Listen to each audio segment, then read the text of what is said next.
মা বাবার কবর জিয়ারত করতে গেলেই দেখবেন কবরের কথা বেশি মনে হয়ে যায়। এই জন্য আমার নবী সকাল বিকাল 2 বার জান্নাতুল বাকি কবরস্থানে যাইতো। বাবা এখনো পর্যন্ত হাজীদের জন্য সকাল বিকাল 2 বেলা জান্নাতুল বাকি কবরস্থান খুলে দেয়া হয়। যেই কবরের মধ্যে ঘুমিয়ে আছে মা ফাতেমা, যেই কবরস্থানে ঘুমিয়ে আছে নবীর কলিজার টুকরা নাতি হাসান, যেই কবরস্থানে ঘুমিয়ে আছে নবীর 9 জন বিবি, আল্লাহু আকবার জোরে বলো। যেই কবরস্থানে ঘুমিয়ে আছে আমার নবীর মা হালিমা সাদিয়া, যেই কবরে ঘুমিয়ে আছে আমার নবী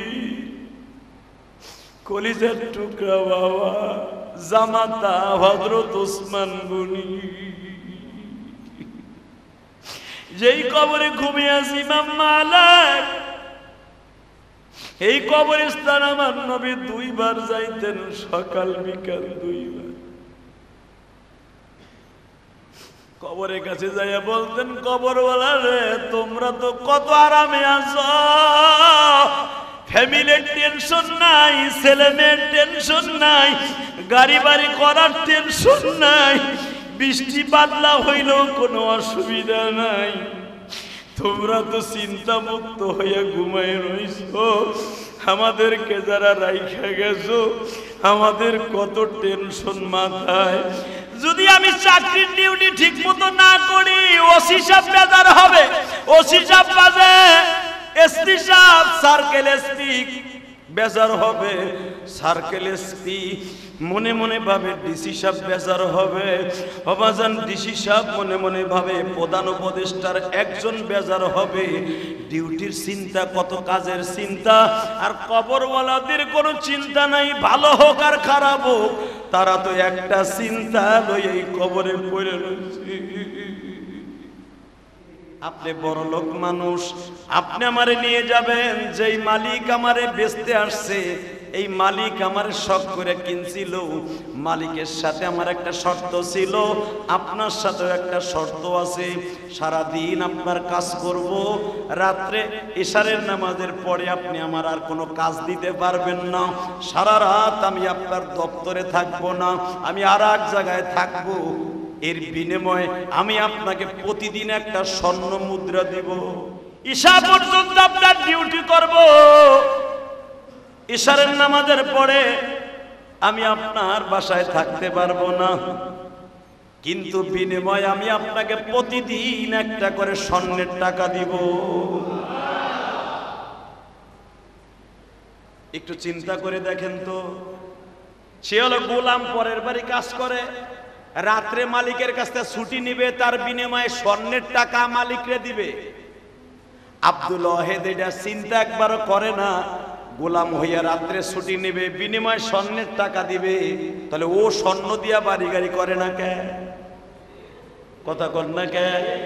ও কিল্লে গে গোলাম হইতে আইছে, কাজের বুয়া হইতে আইছে, ওই তো স্বর্ণ চাইয়া বড় লোক হইতে পারে। এই চিন্তা তার মাথায় নাই, কারণ যারা দুনিয়ার পিছনে চলে গেছে বাবা, আখিরাত তাদের মাথার মধ্যে ঢুকে না। চোখের পানি এখন ছেড়ে দিবা। আব্দুল ওয়াহেদ সাহেব আল্লাহর কুতুব, দুনিয়ার পিছনে পড়ে আখিরাতের কথা ভুলে গেছে। প্রতিদিন ইশারের নামাজের পরে এই গোলাম আব্দুল্লাহ মালিকের কাছ থেকে ছুটি নিয়া ও বাজার নির্জন কুঠির বয়া, কবরস্থানের পাশে বয়া, যদি আপনার ইমানকে তাজা করতে চান বেশি বেশি কবরস্থানে যাবেন। এই গোলাম আব্দুল্লাহ প্রতিদিন কবরস্থানের পাশে যাইয়া কাঁদত। সবাই মালিকের কাছে তোহমাত দিল, এই মিয়া তোমার গোলাম কি করে জানো? কি? ও কবরস্থানের যাদেরকে নতুন কবর দেয় ওগো কাফন চুরি করে বেইসা এরপরে তোমারে মনে হয় উপঢৌকন দেয়। ও কবরস্থানে কাফন চুরি করে, তাহলে সারা রাত কবরস্থানে কি করে? ও মালিকের কাছে যখন গোলামের নালিশ গেল, আমার বাড়ির দারোয়ানের কথা যদি আরেক বাড়ির দারোয়ান আরেক বাড়ির মালিক বলে আপনার দারোয়ান চোর, এ অমুকটা চুরি করে, আমার বাড়ি অমুকটা চুরি করছে, আমার মাইন্ডে লাগবে কি লাগবে না? আমি তার পিছনে গোয়েন্দা লাগাবো না? বাজান রে, ঠিক। আব্দুল্লাহ জায়েদ বলে, ঠিকই তো, ইশারের নামাজের থেকে নিয়ে ফজর পর্যন্ত ও কি করে আমার দেখার বিষয়। আব্দুল্লাহ জায়েদ মহিলাদের বোরকা পরিয়া গোলাম যখন ইশারের নামাজ পড়ে রওনা দিছে, ছদ্মবেশে বাবা পিছনে পিছনে যাচ্ছে, পাহাড়ের কোল ঘেসে ঘেসে ঘেসে ঘেসে। কারণ দিল্লির মসনদে এখনো পর্যন্ত দিল্লির আশেপাশে হাজার হাজার পাহাড় আছে। এ বাজান, দিল্লি আমি গুনাহগার বহুতবার, নিজামুদ্দিন আমি নিজে অনেক সফর করছি। আপনি নিজামুদ্দিন থেকে মুইনুদ্দিন চিশতি রহমাতুল্লাহ আলাইহি কবরে যাবেন, শত শত কিলোমিটার পাবেন, কোনো বাড়িঘর নাই, শুধু মরুভূমি আর মরুভূমি। কথা কন না কেন? সত্য বলছেন না মিথ্যা বলছেন? এখনো পর্যন্ত আব্দুল্লাহ ইবনে যায়েদ গোলামের পিছনে পিছনে ছদ্মবেশে যায়, দেখে ঠিকই কবরস্থানের পাশে যায় নামাজ বিছাইয়া আল্লাহু আকবার বলে নামাজে দাঁড়ায় গেছে। আরো জোরে, আরো জোরে। নামাজে দাঁড়ায় গেছে আব্দুল্লাহ ইবনে যায়েদ, আল্লাহর ওলি। কারণ তখনও সে ওলি না, দুনিয়ামুখী। পিছনে দাঁড়ায় দাঁড়ায় ছদ্মবেশে কবরস্থানের পিছনে দাঁড়ায় ভয়ও লাগে, আবার চিন্তা করে গোলাম তো আমার কাছে আছে, যদি কোনো কিছু জেন বুদ্ধি পরে ডাক দিন, কেন আমার দেখতে হবে ঠিকই কবরস্থান কবর খনন করে কাফনের কাপড় চুরি করে কিনা। এ ভাইজান, ওলিদের কথা যে কোরআনে আসছে, দেখো ওলি কারে কয়। আব্দুল্লাহ ইবনে যায়েদ ছদ্মবেশে বসে আছে, ঠিক ফজরের আজানের আধা ঘন্টা আগে আমার দিকে তাকান, এখন চোখের পানি ফেলবেন। কে বলছে ভাইজান আপনি গরিব, আল্লাহ আপনার সম্পদ দিবে না? কে বলছে? একটা গোলাম হাত তুলছে,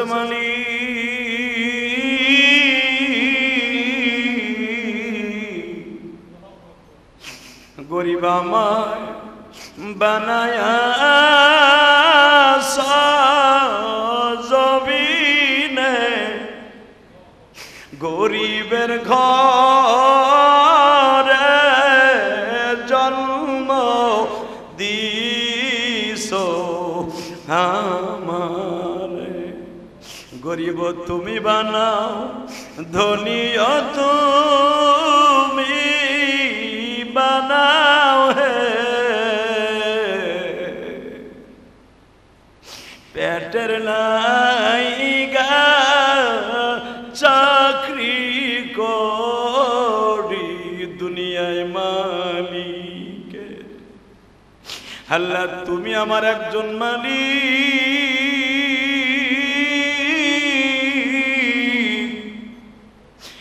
পেটের জন্য দুনিয়ার একজন মালিকের বাড়িতে কাজ করি।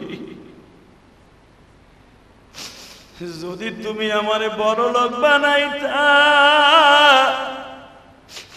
দুনিয়ার পুরা সময়টা রাত আর দিনের মিলিয়ে তোমার কুদরতি পায়ে সিজদা দিতে পারতাম। নামাজ পড়তে গেলে মালিকের কাছে বইলা যাইতে হয়, জুমার নামাজটা পড়তে গেল মালিকের কাছে বইলা যাইতে হয়।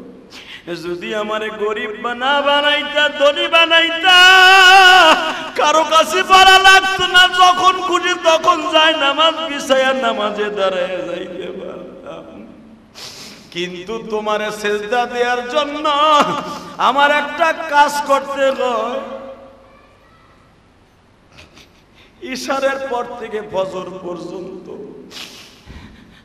মালিকে স্বর্ণ মুদ্রা না দিলে আমারে ছুটি দেয় না।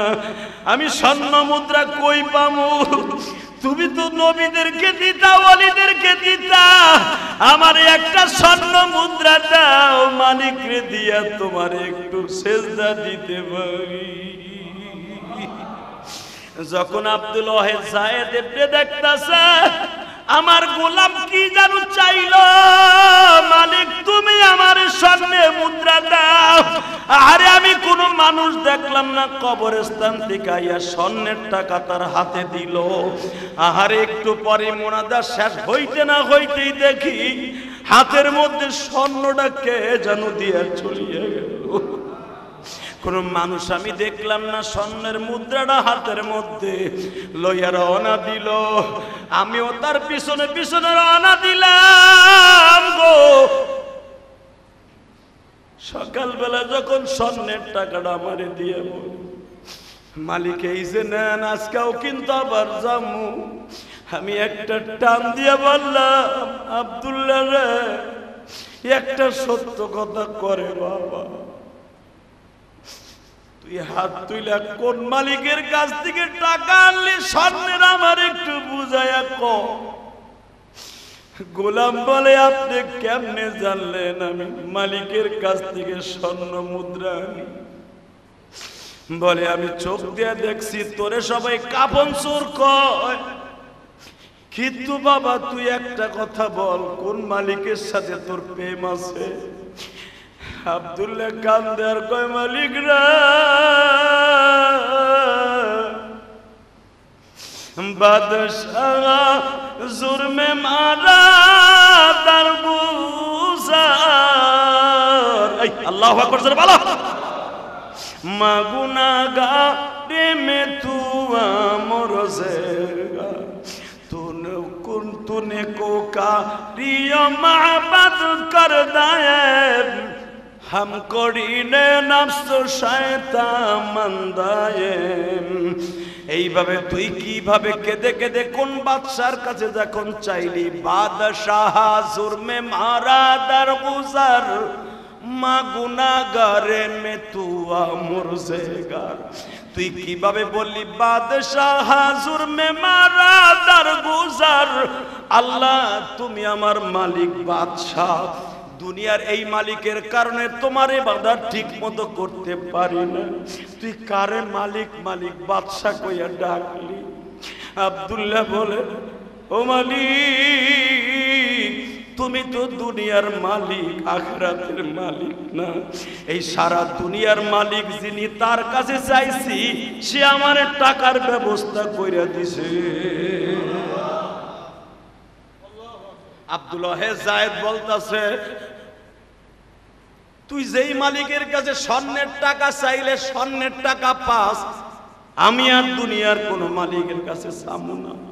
চল, তুইও যাবি, আমিও যাবো।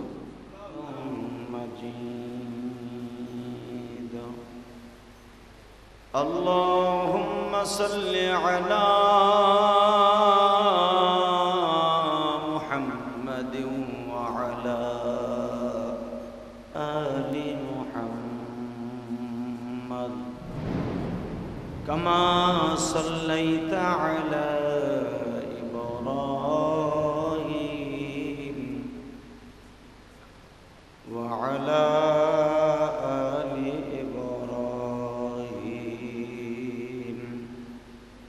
إنك حميد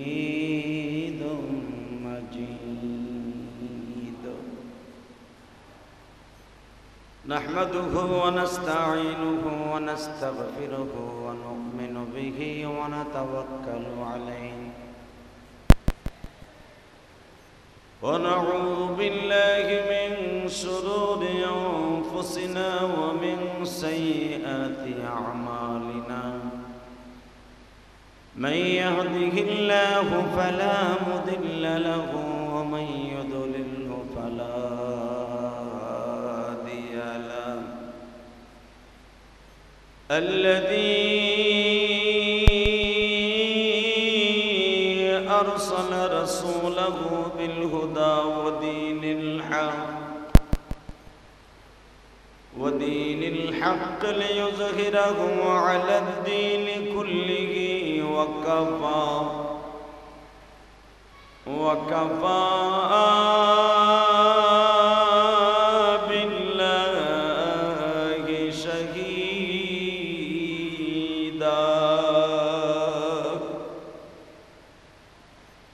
أما بعد فقد قال الله تبارك وتعالى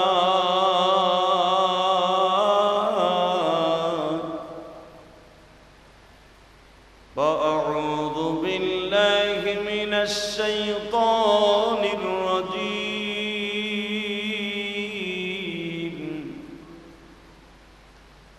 بسم الله الرحمن الرحيم يا أيها الذين آمنوا ادخلوا في السلم كافة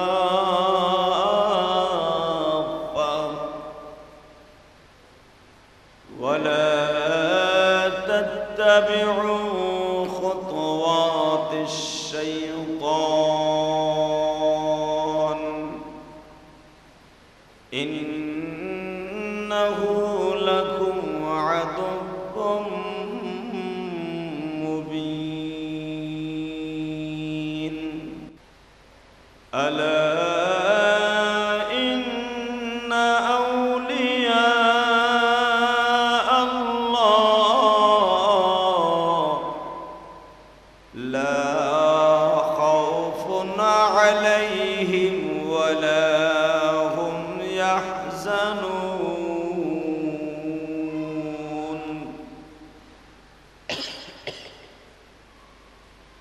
إن الله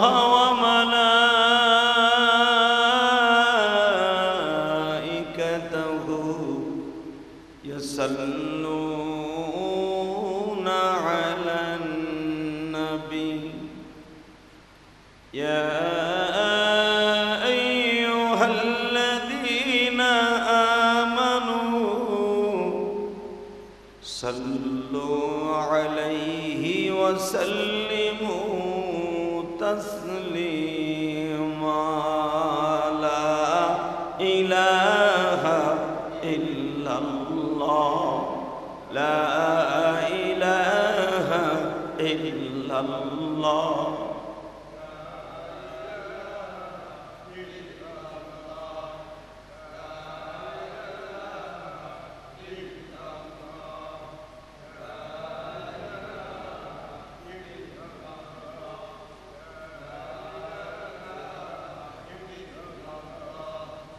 لا إله إلا الله لا إله إلا الله لا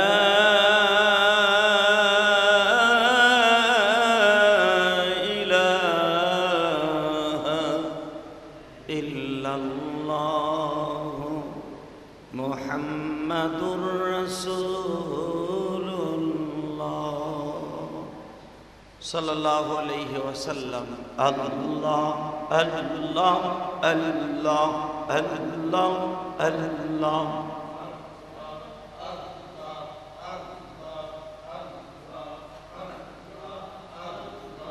الله الله الله الله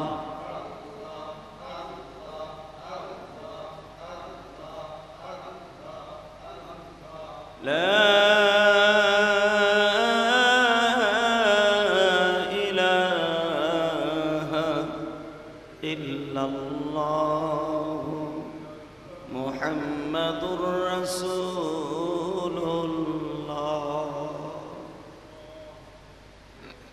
صلى الله عليه وسلم আল্লাহর যাকিরিন শাকিরিন মুহিব্বিন আল্লাহর প্রিয় মাহবুব বান্দারা আল্লাহ রাব্বুল আলামিনের দপ্তরে লাখো কোটি শুকরিয়া জ্ঞাপন করছি যেই মহান মুনিব আপনাকে আমাকে এই দুর্যোগপূর্ণ আবহাওয়ার মধ্যে দিয়েও মুষলধার বৃষ্টি হচ্ছে এখন দুপুর 12:30টার বেশি বাজে এখনো পর্যন্ত মুষলধার বৃষ্টি অঝরে ঝরতেছে মনে হচ্ছে আসমান থেকে পানি পড়তেছে শুধু এই দুর্যোগপূর্ণ আবহাওয়ার ভিতরে দিয়েও আপনারা যারা জুমার মসজিদে হাজির হয়েছেন ওই আল্লাহ পাকের প্রশংসা করছি একবার জোরে সরে বলি আলহামদুলিল্লাহ আসলে জুমার নামাজ পড়ার জন্য আল্লাহ পাক সকলকে আসার তৌফিক দান করেন না কিছু কিছু মানুষ আছে আসবো, আসতেছি, যাব, যাচ্ছি, এই চিন্তা ভাবনা করি মানুষগুলা মসজিদে আস্তে আস্তে করে আসে। আর আস্তে আস্তে আসতে গিয়ে এই মানুষগুলি লাস্টে এমন একটা টাইমে মসজিদে আসে, যেই টাইমে মসজিদে আসতে গেলে দেখা যায় শুধু জুমার ইকামত ছাড়া বয়ান তার নসিব হয় না। কথা ঠিক না বেঠিক? আসলে আমরা দুনিয়ার পিছনে, পাশ্চাত্যের পিছনে পড়তে পড়তে যেতে যেতে এত দূর চলে গেছি, দুনিয়ার চাকচিক্য আমাদের কাছে প্রাধান্য পেয়েছে। আসলে আল্লাহর দ্বীন, আল্লাহর ইবাদত আমাদের থেকে অনেক দূরে চলে গেছে। আল্লাহ সুবহানাহু ওয়া তাআলা আমাদের সবাইকে বেশি বেশি করে মৃত্যুর পদযাত্রী হিসাবে বেশি বেশি আমল করে দুনিয়ার থেকে বিদায় হওয়ার তৌফিক দান করুন। মেরে ভাই ও দোস্ত বুজুর্গ, আল্লাহ ওয়ালাদের কাছে, সাহাবা একরামের কাছে, নবীদের কাছে, রাসূল আলাইহিস সালাতু ওয়াস সালামদের কাছে, আম্বিয়া আলাইহিমুস সালাতু ওয়াস সালামদের কাছে এই দুনিয়ার কোনো মূল্য ছিল না। কথা ঠিক না বেঠিক? আমরা দুনিয়াকে এত প্রাধান্য দিয়েছি। আলেম বলেন, গায়রে আলেম বলেন, ধনী বলেন, গরিব বলেন, রিক্সা চালক বলেন, দিনমজুরি বলেন, সবাই আমরা দুনিয়ার পিছনে ছুটছি। আবার যে দুনিয়া লাগবে না এটাও কোনো ওলামা একরাম এই জামানায়, ডিজিটাল জামানায় বলবে না আপনাকে। দুনিয়া আপনার লাগবে, কিন্তু যেই দুনিয়ার সাথে আখিরাতের দুনিয়ার কোনো সম্পর্ক নাই, ওই দুনিয়া করা জায়েজ নেই। কথা ঠিক না বেঠিক? আর দুনিয়া মাজরাআতুল আখিরা। আজ থেকে 1447 বছর আগে বিশ্ব মানবতার শান্তির দূত নবী মুহাম্মদ রাসূলুল্লাহ সাল্লাল্লাহু আলাইহি ওয়াসাল্লাম এই দুনিয়া আবির্ভূত হয়েছিলেন। বিশ্বনবী তার হাদিসে, আল্লাহ পাক তার কালামে মাজিদের মধ্যে বলেন, বাল তু'থিরুনাল হায়াতাদ দুনিয়া ওয়াল আখিরাতু খায়রু ওয়া আবকা। কোরআনের এই আয়াত নাযিল হওয়ার সাথে সাথে বিশ্বনবী তার পবিত্র জবান দিয়ে হাদিসগুলা বর্ণনা করেছেন। আর দুনিয়া মাজরাআতুল আখিরা, এই দুনিয়াটা হলো আখিরাতের সামনে ক্ষেত স্বরূপ, ফসল ফলাদি, আবাদি জারাআত স্বরূপ, ফসলি জমিনের মতো। আখিরাতের ফসলকে রোপণ করতে হবে এই দুনিয়ায় বসে। কথা ঠিক না বেঠিক? কেউ যদি মনে করে দুনিয়ায় 60 বছর 70 বছর বাঁচবো, এই অল্প জিন্দিগির মধ্যে ইবাদত করে লাভটা কি? কবরে হাজার হাজার বছর, কোটি কোটি বছর থাকতে হবে, ওইখানে নিরিবিলি একা একা থাকবো, অসুবিধা কি? ওইখানে যাই আল্লাহর জনমের ডাকা ডাকবো কি? এটা যদি কেউ বলে যে 60 বছর 70 বছরের লেগে দুনিয়ায় আসছি, হাইস্ট 100 বছরের জন্য আসছি, এতটুকু সময় কামাই করব কোন সময়, বৌসল মায়ের সময় দিব কোন সময়, ইবাদত করব কোন সময়? অতএব হুজুররা বলে, কোরআন হাদিসে বলে, আখিরাতের শুরু আছে শেষ নাই, কবরের শুরু আছে শেষ নাই। তাহলে দুনিয়া ইবাদত করে লাভ নাই, যেখানে শুরু আছে শেষ নাই, কোটি কোটি বছর কবরে একা একা থাকবো, ওখানে তো একাই থাকতে হবে, বউ নাই, সাওয়াল নাই, মাইয়া নাই, কেউ নাই, ইবাদত ওইখানে যেই করব। এই ভাবনা যদি কেউ ভাবে, সে কি সঠিক ভাবলো না বেঠিক ভাবলো? কিরে বৃষ্টিও নামতাছে, আপনাকে ঘুমও আসতেছে মনে হয়? এই চিন্তা ভাবনা করাটা ঠিক না বেঠিক? জোরে বলেন। কারণ বিশ্বনবী বলেছে, আর দুনিয়া মাজরাতুল আখিরা,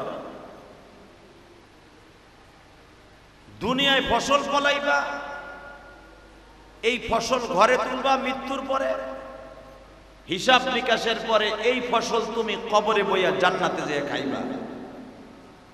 কিন্তু এই দুনিয়ায় যদি ফসল না ফলাও, আর দুনিয়া মাজরাতুল আখিরা, এই দুনিয়ায় যদি কেউ ফসল না ফলায়, কবরে যে শুধু হায় হায় হায় হায় হায় হায়, ইয়া নাফসি ইয়া নাফসি বলবে, আর কোনো উপায় থাকবে না। কথা বাস্তব না বাস্তব? এই জন্য এই দুনিয়ায় যারা আম্বিয়া আলাইহিমুস সালাতু ওয়াস সালামরা ছিলেন, সাহাবা একরাম ছিলেন, এর পরের স্টপ ওলিরা যারা ছিলেন তারা দুনিয়াকে প্রাধান্য দেন নাই, আখিরাতকে প্রাধান্য দিয়েছেন। কথা ঠিক না বেঠিক? যেরকম আমি আপনাদের সামনে একজন ওলির কথা, আজকে তাফসির দেখতে যে একজন ওলির কথা দেখলাম। এই ওলির কথা কোরআন শরীফে আছে না নাই? এই কথা বলেন না কেন? ওলিদের কথা কোরআনে আছে না নাই? আলেমদের কথা কোরআনে আছে না নাই? আজকে অনেকেই আলেমদেরকে না বুঝে গালি দেয়, কয় এগুলো ধর্ম ব্যবসায়ী। আরে মগার পো মগা, আলেমরা তো ধর্ম ব্যবসায়ী করবে, আর তোরা ব্যবসা করবি হারাম ব্যবসা। কথা ঠিক না বেঠিক? আলেমরা তো ধর্মই ব্যবসা করবে। এই যে কোরআন হাদিসের ওয়াজ করতেছি, ধর্মের কথা বলতেছি না। ধর্ম ব্যবসায়ী বলতে মগার পো মগা কি বোঝে ও নিজেও জানে না। কথা বলেন না কেন? এই আমি আলেম, ধর্ম ব্যবসায়ী ছাড়া। এখন আপনি যদি আমারে কোন আপনি অটো রিক্সা চালাবেন, আপনি মদের ব্যবসা করবেন, আপনি ধর্ম ব্যবসা না করে আপনি ব্যবসা করবেন ওই রাস্তায় বসে সরাল ক্লাবের সামনে, অথবা কদমতলি, অথবা গুলিস্তানের মোড়ে দাঁড়ায়া, গোলশান মোড়ে দাঁড়ায়া, পার্কের পাশে বসে আপনি সিগারেটের ব্যবসা করবেন। আপনি বলেন এটা বলবেন আপনি? কথা বলেন না কেন? আমি ইলিয়াসুর রহমান জিহাদি চা বিক্রি করি রাস্তায় দাঁড়াই দিয়ে, এটা আপনি চাবেন? এটা আপনি চান? যদি আপনি এটা চান, আমি মনে করবো আপনার জন্মের মধ্যে ভেজাল আছে। কথা বলেন না কেন? কেন ভেজাল আছে? উতুল্লিম বা'দা যালিকা জানিন।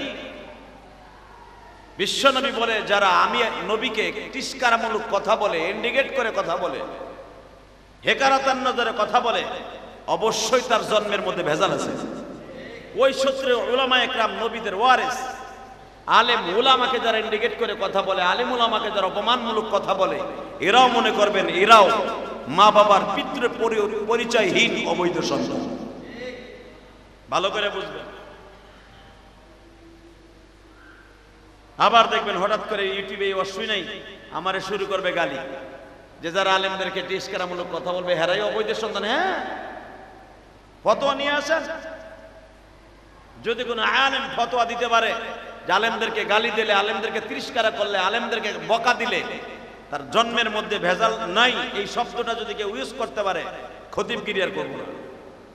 ভালো করে বুঝবেন।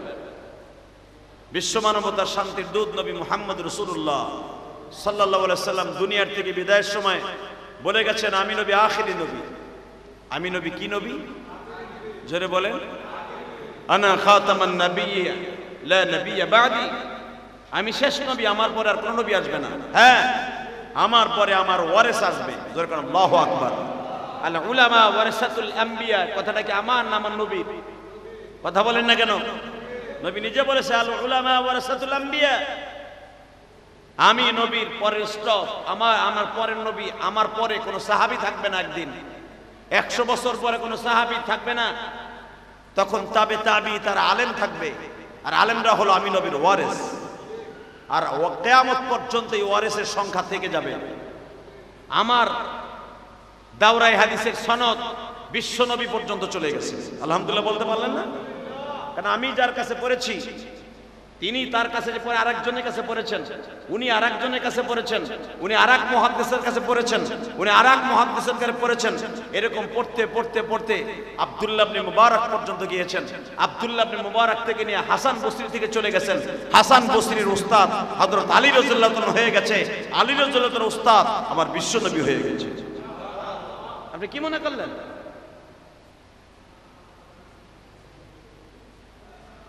একজন আলেম এত সহজ না। এই জন্য তো নবী বলছে আল উলামা ওয়ারাসাতুল আম্বিয়া, আলেম হলো আমি নবীর ওয়ারিস। আমার কথাগুলি তারা বহন করতে করতে আখিরি জামানা পর্যন্ত যে আলেমগুলা চলে যাবে, এরাই আমার ওয়ারিস, আর এরাই আমি নবীর গাড়িতে জান্নাতে যাবে। সুবহানাল্লাহ বললেন না? এখন কথা আছে, আলেমদের মধ্যে ভাগ আছে, আছে না নাই? অনেক আছে বেদাতি, অনেকে আছে সুন্নি, ওই সুন্নি নামে সুন্নি, এগুলা মন গড়া কথা বলে, এইগুলা না। আহলে সুন্নাত ওয়াল জামাত, আহলে সুন্নাত ওয়াল জামাত একটা, আর একটা হলো সুন্নি একটা। আহলে সুন্নাত ওয়াল জামাত এটা হলো হক্কানি উলামা ইকরাম, আর সুন্নাতি যারা সুন্নি দাবি করে, সুন্নি শুধু সুন্নি, কারণ না আমরা সুন্নি মুসলমান, আমরা সুন্নি আলেম, যা দেখবেন ওর ভিতরে সুন্নাতের কিছুই নেই, আছে শুধু বন্ডামি। কথা বলেন না কেন? আছে নাসানাসি ফালাফালি। ভালো করে বুঝবেন, আহলে সুন্নাত ওয়াল জামাত উলামা ইকরামদেরকে যারা গালি দিবে, কসম খোদা দেখবেন ওর জন্মের কোনো না কোথাও কোনো জায়গায় ভেজাল আছে। ভালো করে বুঝবেন। এই ওলিদের কথা আল্লাহর কোরআনে আছে না নাই? আলেমদের কথা কোরআনে আছে না নাই? আমি একটা আয়াত পড়ব, আপনার শক্তি দিয়ে আল্লাহু আকবার বলবেন। এই বৃষ্টি দেওয়ার মালিককে? পৃথিবীর এমন কোন সরকার নেই, ডোনাল্ড ট্রাম্প এখন আমেরিকার প্রেসিডেন্ট, পৃথিবীর এমন কোন সরকারের ক্ষমতা নাই এক ফোঁটা পানি জমিনে ফেলতে পারে, ঠিক না বেঠিক? ওয়া আনজালা মিনাস সামাই মাআন, জমিনে আল্লাহ আসমান থেকে পানি ফেলায়, এটার নাম হলো বৃষ্টি। এটাকে কি বলি? জোরে বলেন, জোরে বলেন। এই বৃষ্টি কি বলা হয়? মা, কোরআনের ভাষায় বলে মা। ওয়া আনজালা মিনাস সামাই মাআন, আসমান থেকে যেই পানিটা আল্লাহ বর্ষণ করেন মিকাইল আলাইহিস সালামের দ্বারা, ফেরেশতা মিকাইলের দ্বারা, কারণ এই বৃষ্টি বর্ষণের দায়িত্ব আল্লাহ একজন ফেরেশতাকে দিয়ে রেখেছেন, তার নাম হলো মিকাইল। তার নাম কি? মিকাইল আলাইহিস সালাতু ওয়াস সালাম বৃষ্টি বর্ষণ করেন আল্লাহর হুকুমে। মেরে ভাই দোস্ত বুজুর্গ ভালো করে বুঝবেন, এই বৃষ্টি বর্ষণ করার দায়িত্ব অন্য কোনো ফেরেশতার নয়, শুধু একজন ফেরেশতাকে আল্লাহ দান করেছেন, তার নাম মিকাইল। তার নাম কি? জোরে বলেন। এই মিকাইল, মিকাইল আলাইহিস সালাম আমার নবীর কাছে তার জীবনে 100 বারের উপরে আসছে। কতবার উপরে? তার ভিতরে মেরাজের রাত্রে আমার নবীর কাছে আসছে। মক্কার ভূখণ্ডে যখনই কহত পড়তো, অর্থাৎ দুর্ভিক্ষ দেখা দিত, বিশ্বনবী যখন ইস্তিসকা সালাতুল ইস্তিসকার নামাজ পড়তেন, বৃষ্টির নামাজ পড়তেন, সাথে সাথে মিকাইল আলাইহিস সালাম নবীর কাছে আসতেন। আয়েশা বলতেন, হুজুর বৃষ্টি কি ভারী বর্ষণ দিব না হালকা দিব, না এমন বৃষ্টি দিব যেন মানুষে কাজকর্ম না করতে পারে? আমার নবী বলতেন, খায়রুল উমুরি আওসাতুহা, মাঝখানের দরমিয়ান দিবা, ভালো হলো মাঝখানেরটা। অর্থাৎ আমি নবীর কাছে মাঝখানেরটা ভালো। জোর করে আল্লাহু আকবার। একবারে ভারী বর্ষণও দিবা না, আবার কমও দিবা না, যাতে জমিন ভিজা, ঘাস উদিত হয় না, ফসল উৎপন্ন হয় না, এরম দিও না। আবার এমনও দিও না যে মানুষ ঘরের থেকে বাইরে যেতে পারবে না। কথা বলেন না কেন? মক্কা মদিনায় বৃষ্টি আমি দেখছি, এইবারও দেখছি। মালয়েশিয়ায় প্রতিদিন বৃষ্টি হয়, সিঙ্গাপুরে সপ্তাহে এক সপ্তাহের ভিতরে 6 দিন বৃষ্টি হয় না। বাজানরে ভালো করে বুঝবেন, এমন এমন দেশ আছে বাবা, প্রতিদিন 1 বার 2 বার 5 বার 10 বার বৃষ্টি হয়। শীতকাল আর গরমকাল নাই, বৃষ্টি হতেই থাকে সারা বছর। যেরকম মালয়েশিয়ার জমিনে প্রতিদিন 1 বার করে বৃষ্টি হয়। এই জন্য দেখবেন পৃথিবীতে যত দেশ আছে তার ভিতরে সবচেয়ে বেশি গাছ যে সমস্ত দেশে, গাছ গাছলা বৃক্ষলতা যেই দেশে, তাদের মধ্যে মালয়েশিয়া একটা দেশ। ও বাজান ভালো করে বুঝছো, আমার মালিক বলে, ওয়া আনজালা মিনাস সামাই মাআন ফাআখরাজাহু মা। আল্লাহু আকবার, জোরে বলেন। আমি জমিন থেকে পানি ফেলাই, ওই পানির দ্বারা জমিনকে নরম করিয়া ঘাস উঠাই।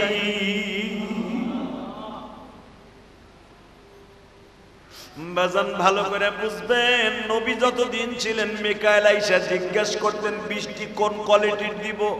ভারী বর্ষণ দিব, শিলা বৃষ্টি দিব, না এত পরিমাণ বৃষ্টি দিব যেন আপনার সাহাবীরা ঘরের থেকে বের হইতে না পারে? নবী আমার বলতেন, মিকাইল রে, এমন কোন বৃষ্টি তুমি দিও না যেই বৃষ্টিতে আমার উম্মাদের কষ্ট হবে, ঘরের থেকে বের হতে পারবে না। উম্মত আমার গুনাহগার মিকাইল জমিনে এমন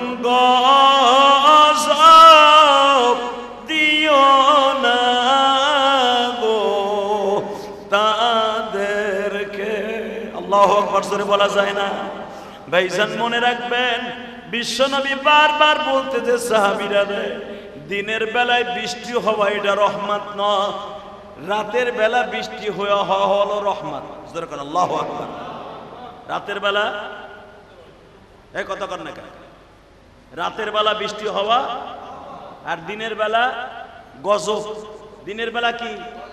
জোরে কর না কেন? নবী বলছে আল্লাহ রাত্রে বৃষ্টি দিবা, সকাল পর্যন্ত দাও, তাহাজ্জুদ পর্যন্ত দাও, আমার উম্মত আরামে ঘুমাইতে পারবে। কিন্তু সারাদিন তুমি রৌদ্র দিও, পানি শুকায় দিও, সারাদিন খালি বৃষ্টি, বৃষ্টি নামলে কিন্তু ধান উৎপন্ন হবে না, মরিচের ক্ষেত মরে যাবে, পাট ক্ষেত মরে যাবে, ধান ক্ষেত মরে যাবে, ঠিক না বেঠিক?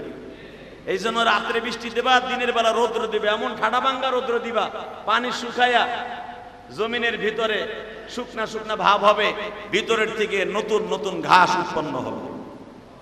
সুবহানাল্লাহ জোরে কইলেন না? তাহলে আমার নবী বোঝা গেল একজন কৃষিবিদ, একজন কৃষিবিদ মন্ত্রী ছিলেন আমার নবী, একজন দার্শনিক ছিলেন আমার নবী। আমার নবী কোন জমিনে কোন জিনিস রোপণ করার সাথে সাথে এক সপ্তাহ পর ওই গাছে ফল ধরত।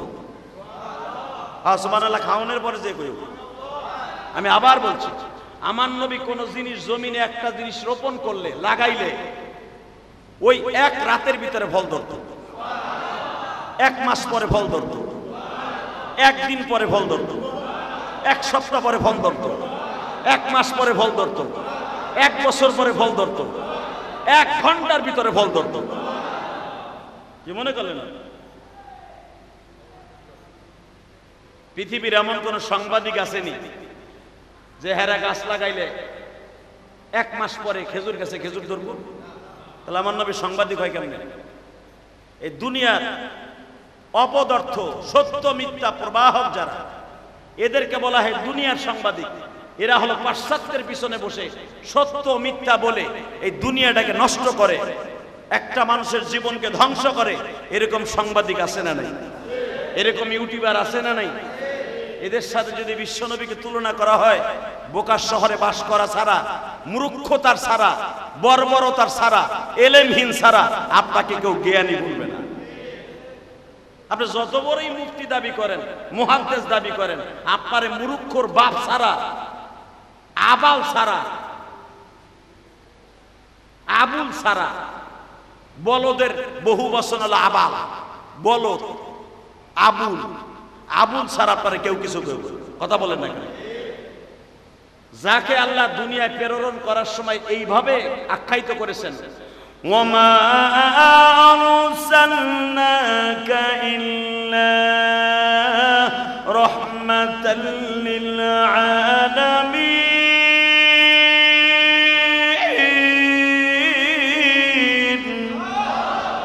ইয়া আইয়ুহান নাবিয়্যু ইন্না আরসালনাকা শাহিদাও ওয়া মুবাশশিরাও ওয়া নাযীরা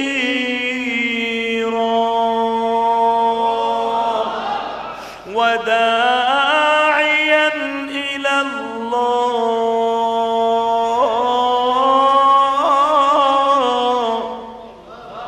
ওয়া দা'iয়ান ইলাল্লাহি বিইذনিহি ওয়া সিরাজান মুনীরা।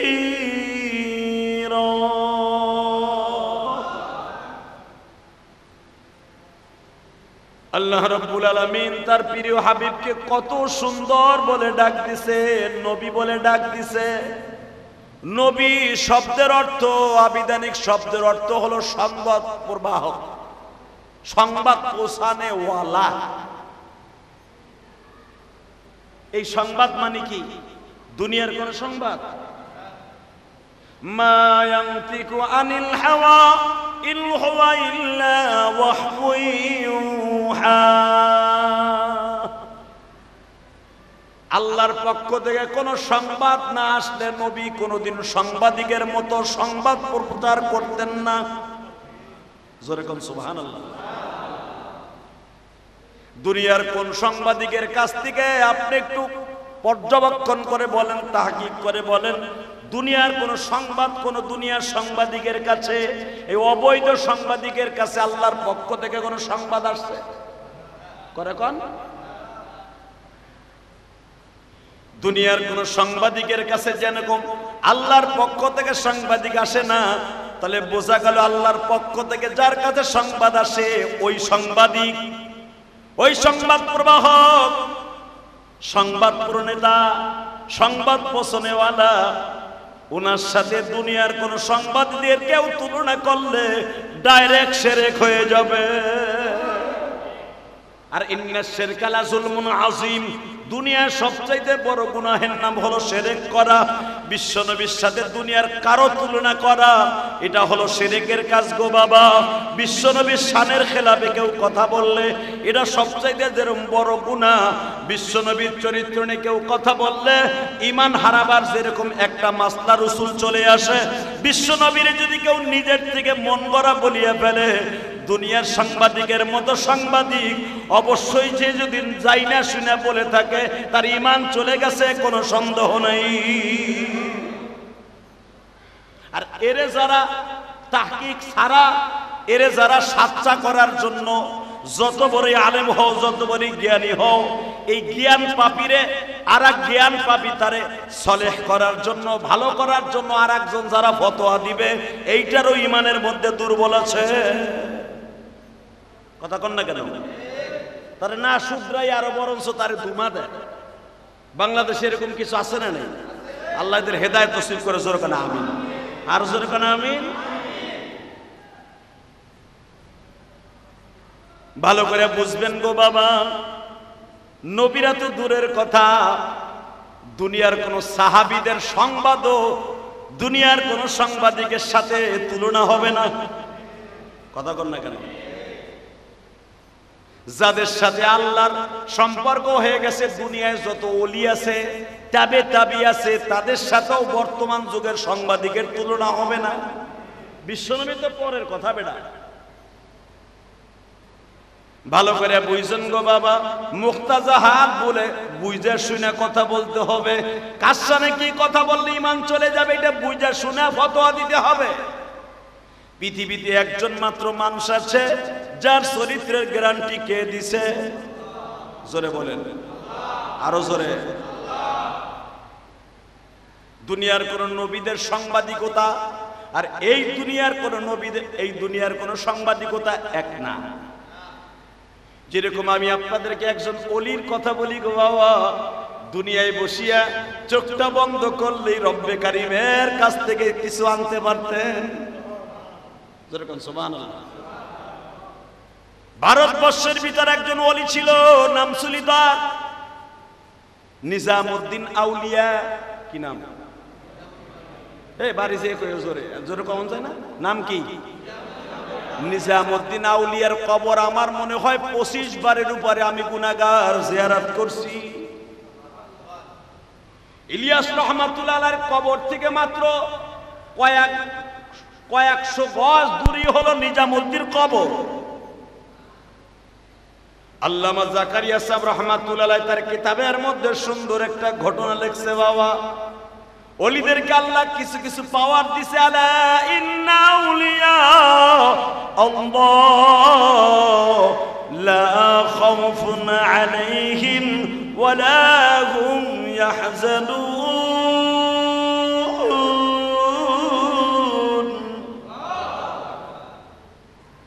ওলিদের শানে কোরআনে আয়াত আছে না নাই? আলেমদের শানে কোরআনের আয়াত আছে না নাই? ইন্নামা ইয়াখশাল্লাহা মিন ইবাদিহিল উলামা ওয়া তিলকাল আমসালু নাদরিবুহা লিন-নাস ওয়া মা ইয়াকিলুহা ইল্লাল আলিমুন। এখানে একজন আলেমের কথা কয় নাই, শুধু চরমনায় শর্ষি না, ফুরফুরা কারামাত যত ওলি বাংলাদেশে আছে তাদের কথাই শুধু বলে নাই, কিয়ামত পর্যন্ত যত হক্কানি আহলে সুন্নাত ওয়াল জামাত ওলি আসবে তাদের কথা কোরআনে আছে না নাই? আজকে রাজনীতির কারণে ওলিদেরকেও আজকে কষ্ট দিতে দেবত করে না, আছে না নাই? আহলে কোরআন নামে একটা খবিশ আছে, নাস্তিক আছে, এই আহলে কোরআন নামে শুনতে পাইলাম সরমনায় হিসাবের নামে। আমাকে বুঝতে আর বাকি নাই, যিনি লিগাল নোটিশ পাঠিয়েছে সরমনায় শায়েখের বিরুদ্ধে, যাইয়া দেখবেন ও আহলে কোরআনের একজন সদস্য। এই বেটা শুধু কোরআন কোরআন বলিয়া কোরআনের ভিতরে যা আছে এইটাই যদি মানো, তুমি মুসলমান না, তুমি কাফের। কথা বলেন না? শুধু কোরআনই যদি মানেন, শুধু কোরআনের ভিতরে নামাজের কথা আছে 3 ওয়াক্ত। কয় ওয়াক্ত? জোরে কোন? এক জায়গায় আছে 3 ওয়াক্ত, ফজর, যোহর, মাগরিব। কোন জায়গায় আছে যোহর। এক জায়গায় কোরআন শরীফের ভিতরে কোথাও 5 ওয়াক্ত নামাজের কথা নাই। এক জায়গায় আয়াতের ভিতরে হ্যাঁ 5 ওয়াক্ত নামাজের কথা কোরআনে আছে, কিন্তু খণ্ড বিখণ্ডিত। শুধু যদি কোরআনের আপনি বিশ্বাস করেন, কোরআনের আইন বাস্তব করেন, কসম আল্লাহ আপনি মুরতাদ হয়ে যাবেন। কথা কন না কেন? কোরআনের ভিতরে নামাজের কথা আছে 5 ওয়াক্ত, 5 জায়গায়, কিন্তু নামাজ কেমনে পড়তে হবে এটা কোরআনে নাই। কথা বলেন না কেন? শুধু আছে আর রুকআই সুজুদ আর রাকিঈনা মা আর রাকিঈন। নামাজের ভিতরে রুকু আর সিজদার কথা আছে। নামাজের ভিতরে তাশাহুদ পড়া ওয়াজিব, দাঁড়ায় কিরাত পড়া, শুধু দাঁড়ানোর কথা আছে আর সিজদার কথা আছে। কিরাত পড়ার কথা, ফাতিহা পড়ার কথা, সূরা মিলানের কথা, কিভাবে রুকুতে যাবেন, কিভাবে কি করবেন, কয় তাসবিহ করবেন, থাকবেন, এটা কি কোরআনে আছে? তাই তুই যদি শুধু কোরআন কোরআন নাজেল করেন বেটা, খালি কোরআনের হুকুমই তুই মানুষ, তুই মুসলমান না। কথা বলেন না কেন? সরমনা পিসাব রে আজকে শায়েখে সরমনারে ফয়জুল করিমের বিরুদ্ধে লিগ্যাল নোটিশ হয়, আর এদিক দিয়ে আগার গায় ল্যাংটা সেরিয়া কোরআনের সাথে অবমাননা কইরা, পর্দার খেলাপ কইরা, রাস্তার উপর উলঙ্গ হইয়া কেক ব্যবসা করতেছে হারাম ভাবে। ওটা নিয়ে ভাইরাল হওয়ার জায়গা নাই। ও ভাইরাল হয় একজন আলেমের বিরুদ্ধে লিগ্যাল নোটিশ পাঠায়। মারার মাইর খাওয়ার টাইম হয়ে আইছে তোকে কপালে। কথা বলেন না কেন? মাইর খাওয়ার টাইম হয়ে আইছে। কে কাফা, অমক কাফা, অমক কাফা, তমক কাফার লইয়া তুই লিগ্যাল নোটিশ পাঠাইয়া একটা বিজি রোডের উপরে মহিলারা ব্যবসা করে, কেকের ব্যবসা, এইটার বিরুদ্ধে কেউ কথা বলে না। এই পর্দা কি আল্লাহর হুকুম না? কোরআনে পর্দার হুকুম আছে না? কোরআনের হুকুমকে অমান্য করে আজকে রাস্তার উপরে বিপর্দার সহিত মহিলারা কেক ব্যবসা করতেছে। যুবক আবার আরেকজনের বউরে আরেক যুবক চুমা দিতেছে কেক খাইয়া। এইটা হয়, এইটা দেখে ভাইরাল হয় না? ও ভাইরাল হয় একজন পীর সাহেবের বিরুদ্ধে লিগ্যাল নোটিশ বানায়া, থাপড়ায় তোর কানের সল ভাড়ায় আলো। কথা বলেন না কেন?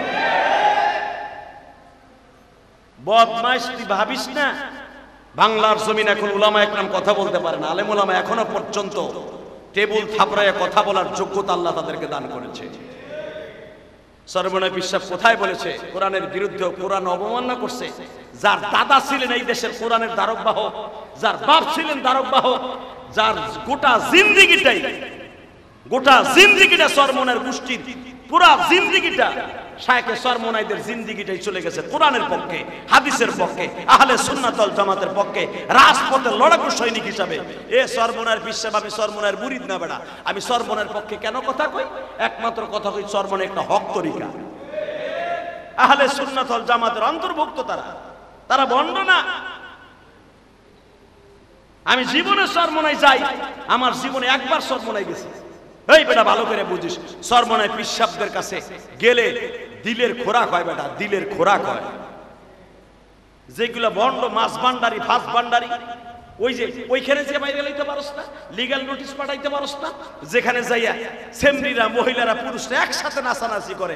এই যে দেওয়ানবাগি, এই যে কুতুববাগি, এই যে শয়তানবাগি, যত বাগি আছে এখানে শুধু মহিলাদের বিপর্দা নাচানাচি করে। এখানে কোরআনের অবমাননা হয় না? অবমাননা হয়। সরমনায় পিসাব বলে ফেলেছে যে এ কোরআন কোরআন করলেই সে সঠিকভাবে আসবে না দিনের রাস্তায়। এই শুধু কোরআন কোরআন যদি কেউ আমল করে, কোরআনের হুকুমই যদি শুধু চালু করে, কোন দেশে যদি শুধু কোরআন আইন চালু করে, সুন্নাত চালু না করে, রাসূলের হাদিস চালু না করে, আল্লাহর কসম ওই দেশ গজব হবে। বেটা কোরআন আর সুন্নাহ, কোরআন প্লাস হাদিস, কোরআন বোঝার জন্য হাদিস লাগবে। কথা বলেন না কেন? এই কথাটা বুঝাইতে যাইয়া বেটা সারা জীবন কোরআনের ধারক বাহক, সারা জীবন কোরআনের বুকের মধ্যে নিয়ে দাওয়াত ও তাবলীগের কাজ করে এই লোকটা হয়ে এই লোকটা বলে কোরআনের অবমাননা করছে। এগুলো শয়তানও বিশ্বাস করবে না, কুত্তা যে কুত্তাও বিশ্বাস করবে না। তোর লিগালের উপরে, তোর নোটিশের উপরে প্রস্রাব করি, তোর লিগাল নোটিশের উপরে আমরা প্রস্রাব করি, কথা ঠিক না বেটি? লিগাল নোটিশ পাইছে সরমনের বিরুদ্ধে, আর কোন জায়গায় পাস না। ওই কেক ব্যবসা করে মহিলারা বেপরদায়, ওদের বিরুদ্ধে নোটিশ। বদমাইশ কোথাকার। বোঝা গেল যারা আলেম ওলামাকে ইন্ডিকেট অবস্থায় দেখা আর ওই সাংবাদিকের ল্যাংটা করে পিটানো উচিত। আমি শাইখ সরমনাইকে বলবো এমন সাংবাদিক থেকে আপনি পরহেজ থাকেন। 100 সাংবাদিক এই যে আমার মসজিদে আসছে ইউটিউবাররা সবাই যে আমার বন্ধু তা না, কিছু কিছু আছে আমারে বাস দেওয়ানের লেগে রেডি। কথা কর না কেন? ও তো ঠিকই পয়সা কামাবে আমারে দিয়ে, কিন্তু আমারে বাস দিয়ে ছাড়বে। শাইখ সরমনাইকে বলবো আমি ইলিয়াস রহমান জিহাদের আপনি আসমান জমিন পার্থক্য। আপনি এখন সমস্ত রিসার্চ করে এরপরে ডিভাইডেড করে আপনি চিন্তা ভাবনা করে তাহকিক করে আপনার কমিটি আছে, মুজাহিদ কমিটি আছে, চিন্তা ভাবনা করে কয়েকটা মিডিয়াকে আপনি অ্যালাউ করেন, বাকিগুলাকে আপনি নাকেশ করেন। তা না হলে আরো আপনার বিরুদ্ধে অনেক কিছু হবে। কথা বলেন না কেন? হলুদ ব্যবসায়ী, কাপড় ব্যবসায়ী, চামড়ার ব্যবসায়ী কিছু মিডিয়া আছে, এগুলো ঘুরে বেড়ায়, কে কেক বেচে, কে কি করে, এইগুলাই দেখবেন নোটিশ টিটেল পাঠায়। হারামখোর, আল্লাহ আমাদের হেফাজত করেন, জোরে কোন আমিন। ভালো করে বুঝবেন জুমার দিন এই কথাগুলো কেন বলছি জানেন? একমাত্র বলার জায়গা হলো এইটা, কারণ আপনারা সঠিকটা বুঝবেন না। আর এই জায়গার মানুষ তারা আপনারা যাবেন না, আমার ওয়াজ মাহফিল এত দূরে, এর লেগে আপনাকে বুঝাই গেলাম। খবরদার কিছু কিছু নাস্তিকদের লিগ্যাল নোটিশ দেখে আলেম ওলামার পরে খারাপ ধারণা করবেন না, আল্লাহ আমাদের হেফাজত করবেন। বাজানরে ভালো করে বুঝবেন, নিজামুদ্দিন আউলিয়া, নিজামুদ্দিন আউলিয়া এমন একজন বুজুর্গ বাবা, উনি হাত তোলার সঙ্গে সঙ্গে রব্বে কারীম তার ডাকে সাড়া দিতেন। আরো জোরে কর। এই নিজামুদ্দিন আউলিয়ার বংশে একজন তদনীতিন কালে বাবা একজন বুজুর্গ ছিলেন, নাম ছিল তার আব্দুল ওয়াহিদ জায়েদ। আব্দুল ওয়াহিদ ইবনে, কথা বলেন, আব্দুল ওয়াহিদ ইবনে জায়েদ। এই লোকটা তার শুরু জীবনটা ছিল দুনিয়া দুনিয়া দুনিয়া দুনিয়া, দুনিয়ার পাগল ছিল। এত দুনিয়ার পাগল ছিল আর দুনিয়া মাজরাতুল আখিরা এটা সে বিশ্বাসই করতে চাইতো না। দুনিয়াটা যে নেকের গাছ লাগাবার জায়গা এটা বিশ্বাস করতো না আব্দুল ওয়াহিদ জায়েদ। উনি ওনার শুরু জীবনে তদনীতিন কালে দিল্লিতে এমনকি সারা পৃথিবীতে গোলাম বান্দি বিক্রি হইত। সুবহানাল্লাহ বলেন না? গোলাম বান্দি বিক্রি হইতো। এই আব্দুল ওয়াহিদ ইবনে জায়েদ উনি একটা গোলাম কিনতে গেছে বাজারে, দিল্লির বাজারে। ইন দি মিন টাইমে একটা গোলাম কিনতে যাইয়া উনি জিজ্ঞাসা করলেন তোমার বাড়ি কই? আরে ভাই এখন তো যে কোনো দেশে যাইতে হলে ভিসা লাগে, পাসপোর্ট লাগে। এই যে আগে আজ থেকে 1000 বছর আগে হজ করতে যাইতে কোনো পাসপোর্ট লাগতো না, এমনি যাওয়া যাইত। সুবহানাল্লাহ বলতে পারলেন না? 500 বছর আগে কোন দেশে যাইতে কোনো দেশের পারমিশন লাগতো না, হাইটে যাওয়া যাইত। কি সত্য বলছি না মিথ্যা বলছি? আল্লাহ গেছে না, আগে কি পাসপোর্ট লাগতো? কিচ্ছু লাগতো না। আমি আমার জীবনে প্রথম হজ করছি 2004 সালে, তখন ইন্টারন্যাশনাল পাসপোর্ট লাগতো না। ওই হজের জন্য একটা টেম্পোরারি পাসপোর্ট ধরাই দিত। আলহামদুলিল্লাহ বলেন, হজও শেষ, পাসপোর্টও শেষ। ভালো করে বুঝছেন? এই আব্দুল ওয়াহিদ ইবনে জায়েদ উনি গোলাম কিনতে গেছে, দেখে এত সুন্দর একটা গোলাম চয়েস হয়েছে। দেখবেন অনেকে কোরবানির গরু কিনতে যায়, গরু কিন্তু দুইকাই কিন্তু হাজার হাজার গরু রাস্তার উপর বান্ধা, ঠিক না বেঠিক? যাইয়ে কিন্তু এটা কিনে লয়ে আইতে পারে না? আরে আমিও তো পারি, আমিও তো সারা 3 দিন ঘুরে তারপর একটা কিনি। আমি 3 দিন নিচে ঘোরার নিচে 3 দিন না ঘুরে গরু কিনি না। ঘোরা সুন্নাত, দাম করাও সুন্নাত। আবার ভাইবেন না কিপটামির কারণে ঘুরি, তা না, কেনার চেষ্টা করি, দেখি। কারণ আমার কপালে যেই গরুটা আছে ওইটা ওই যে ব্রিজের করে বান্ধা না, ওইটা বান্ধা আছে, যায় দেখবেন ওই গাবতলির হাটে। এই জন্যই ঘুরতে হয়, আল্লাহ নিয়ে যায় ঘোরার লাগে।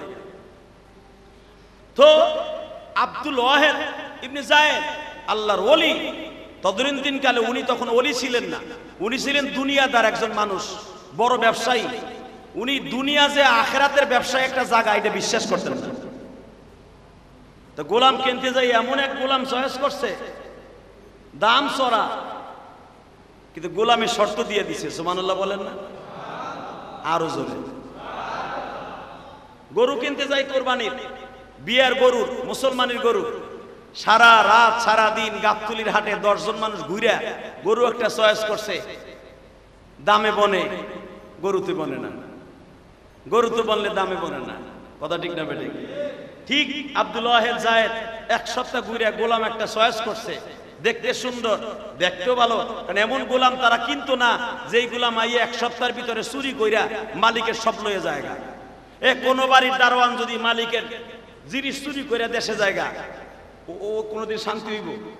এইটা দেখে শুই না, বুঝা শুই না, তারপর ওই জামানার মালিকরা গোলাম বান্দি। কিন্তু কোন কাজের বুয়া যদি, কাজের বুয়া তার মালিকের বাড়ির জিনিস চুরি করে, ওই ঘরের ভিতর কোনোদিন ভালো জিনিস থাকবে?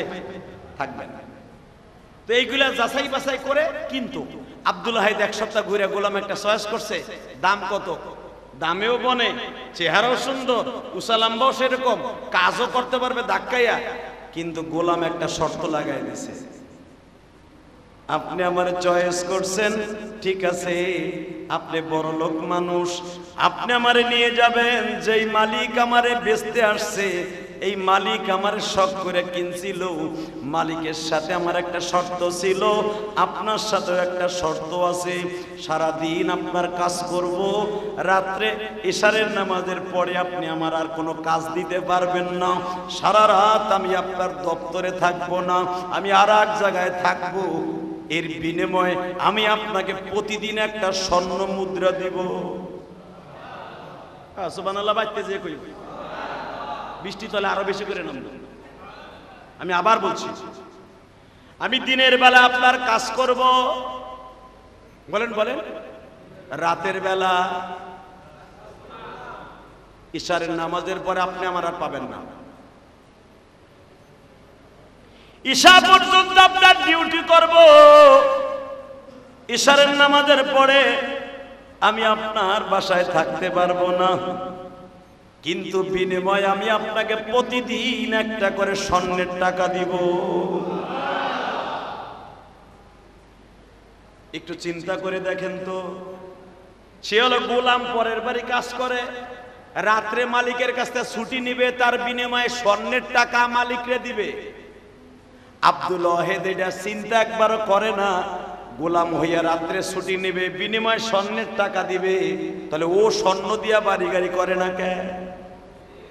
কথা কর না কে? ও কিনলে গে গোলাম হইতে আইছে, কাজের বুয়া হইতে আইছে, ওই তো স্বর্ণ চাইয়া বড় লোক হইতে পারে। এই চিন্তা তার মাথায় নাই, কারণ যারা দুনিয়ার পিছনে চলে গেছে বাবা, আখিরাত তাদের মাথার মধ্যে ঢুকে না। কথা বলেন না কেন? আরো জোরে বলেন। আমি ইলিয়াসুর রহমান জিহাদির ক্ষেত্রেও যা, আপনার ক্ষেত্রেও তা। আমি ইলিয়াসুর রহমান জিহাদি ভেবেছি, প্রথম হাসনাবাদের বাড়ি হওয়ার পরে ভাবছি আর একটা বাড়ি করি কালীগঞ্জ করার পরে ভাবছি সরাইলে একটা করি, সরাইলে করার পরে ভাবছি আর একটা করি, সেটাও করলাম। এরপরে ভাবলাম মসজিদ করি, আল্লাহ করাইলেন। এখন আবার ভাবতাছি আর একটা 6 তলা কিনবো। কথা কন না কেন? এ কলিজার ভাই, গাড়ি একটা আছে, আমি ভাবতাছি আর একটা কিনবো।